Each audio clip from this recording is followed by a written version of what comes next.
నామనకు వందనాలు. ప్రైజ్లాడండి. కొద్దిసేపు వాక్యం ధ్యానించుకుందాము. దానికన్నా ముందుగా చిన్న మాట ప్రార్థించుకుందాం. పరిశుద్ధమైన ప్రేమగల తండ్రి, జీవంగల దేవ, నీకు స్తోత్రాలు, వందనాలు చెల్లిస్తున్నాం ప్రభా.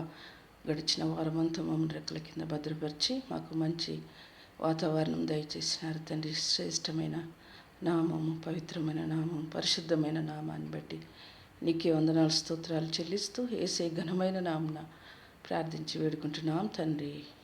ఆమె దేవునికి వందనాలు.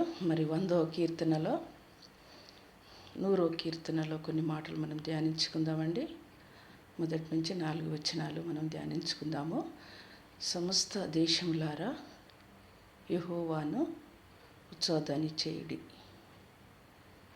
సంతోషంతో యెహోవాను సేవించుడి, ఆయన సన్నిధికి రండి అని వాక్యంలో చెప్పబడిందండి. ఉత్సాహధ్వని చేయాలి, ఆయనను ఘనపరచాలి, ఆయన సంతోషంతో ఆయనను ఆనందించాలని దేవుని యొక్క వాక్యంలో చెప్పబడుతుందండి. అదేవిధంగా ఇంకో మాట కూడా, యెహోవాయే ఆయనను తెలుసుకొనుడి, యెహోవాయే ఆయనను తెలుసుకున్నాడు. ఆయన మనల్ని పుట్టించినాడు, మనము ఆయన వారము, ఆయన మేపు గొర్రెలము, ఆయన వారము, ఆయన మేపు గొర్రెలము, మనము ఆయన వారం అని వాక్యంలో ఉందండి. మనము వెతికితే మనము ఒక గొర్రె 100 గొర్రెలకి ఒక గొర్రె వెళ్ళిపోతే దానిని మరి వెతుకుతాము. యేసయ్య వెతికి మనల్ని ఆయన రక్షణలోనికి దేవుని సన్నిధికి నడిపించినట్టుగా మరి దేవుని యొక్క వాక్యంలో మనము గమనిస్తామండి.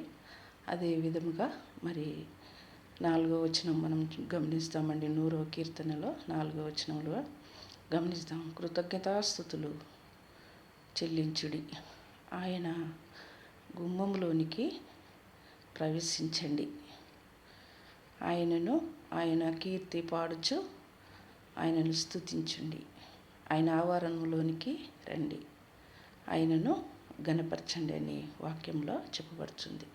దేవుడు చేసిన మేళ్లకు మనం కృతజ్ఞతాస్తుతులు చెల్లించాలి. ఈ సంవత్సరం అంతా దేవుడు చేసిన మేళ్లను మనం జ్ఞాపకం చేసుకుంటూ ఆయనను ఘనపరచాలి, ఆయనను ఆరాధించాలి, ఆయనను మనము పాటలతో కీర్తనతో పాడి స్తుతించాలని మరి ఈ 100వ కీర్తనలో చెప్పబడుతుందండి. దేవునికి వందనాలు. అదే విధముగా కీర్తనలు 27వ అధ్యాయము మరి మనము ఒక మాట మనం చూసుకుందామండి. అందులో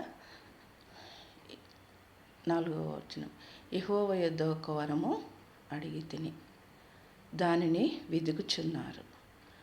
ఆయన దేవుని సన్నిధిలో ధ్యానించాలి, ఆయన సన్నిధిలో మనం ధ్యానించాలి. జీవితకాలం అంతయు మనం ఆయన సన్నిధిలో దేవుని మందిరంలో నివసింపగోరాలని దేవుని వాక్యంలో మరి చెప్పబడుతుంది. ఆయన యొద్ద ఒక వరము అడగాలి. ఏం వరం అండి? మనకు ఏం కావాలి? ఇల్లు కావాలన్నా, డబ్బు కావాలన్నా, ధనం కావాలన్నా, ఏమి కావాలా? సమాధానం లేదా మనం అని అడగాలి. ఈ సంవత్సరంలో నీకు వచ్చిన వాగ్దానం ఏంటి? ఆ వాగ్దానం దేవుని సన్నిధిలో మనము చెప్పుకోవాలి. మనకు డబ్బు కాదు, ధనము కాదు, ఇల్లు కాదు, మనకు శాంతి సమాధానం ఉండటానికి మరి ఒక వారం ఏం అడగాలంటే, ఆయన సన్నిధిలో నేను ఉంటానని, నీతో నేను గడుపుతానని అని మనము సన్నిధానంలో దేవునిలో ఆయనలో మనము అడగాలని అక్కడ దావీదు మరి 27వ కీర్తనలో చెప్పబడుతుందండి. అదే విధంగా ఇంకో మాట కూడా మనము ఆపత్కాలమందు మరి పర్ణశాలలో దాచిన ఆయన ఆపత్కాలంలో పర్ణశాల అంటే దేవుని మందిరంలో మనల్ని దాస్తాడు. ఆయన గుడారపు మాటన మనల్ని దాస్తాడండి. ఆయన గుడారపు మాట, ఆయన సన్నిధిలో, ఆయన గుడారంలో మనల్ని కాచుతాడు. కాచే దేవుడు మనల్ని మనల్ని దాచి దేవుడు పర్ణశాలలో మనల్ని దాస్తాడు. దేవుని మందిరంలో దేవుడు మనల్ని దాస్తాడు. కానీ మరి ఆయన సన్నిధిలో మనము అడగాలి. ఏది అడిగినా కూడా దేవుడు మనకు ఇస్తాడు. మరి ఆయన యొద్ద ఒక వరం అడిగి తిని అన్న వాక్యంలో మరి చెప్పబడుతుంది. మరి దేవుని సన్నిధిలో దేవా నాకు ఇది కావాలి, నీ యొక్క రక్షణ కావాలి దేవా అని మనము దేవుని సన్నిధిలో అడగాలని వాక్యంలో చెప్పబడుతుంది. మరి ఈ వాక్యం మరి నిన్నటి దినంలో మరి మా చర్చిలో మరి 45వ యానివర్సరీ జరిగిందండి. 45 మరి మేము ముందుగా దేవుని సన్నిధి లేకున్నప్పుడు ఇళ్ళల్లో గృహాలలో మరి దేవుని స్తుతించినాము మందిరం లేనప్పుడు. మరి ఆ సంవత్సరం 79వ సంవత్సరంలో స్థాపింపబడింది. మరి ఇప్పటికి 45 సంవత్సరాలు. మరి చిన్న చిన్న ముక్కలుగా ఉండే సంఘము, 5గురితో ఉన్న సంఘము, మరి 500 మందిని దేవుడు మరి నడిపించిండండి.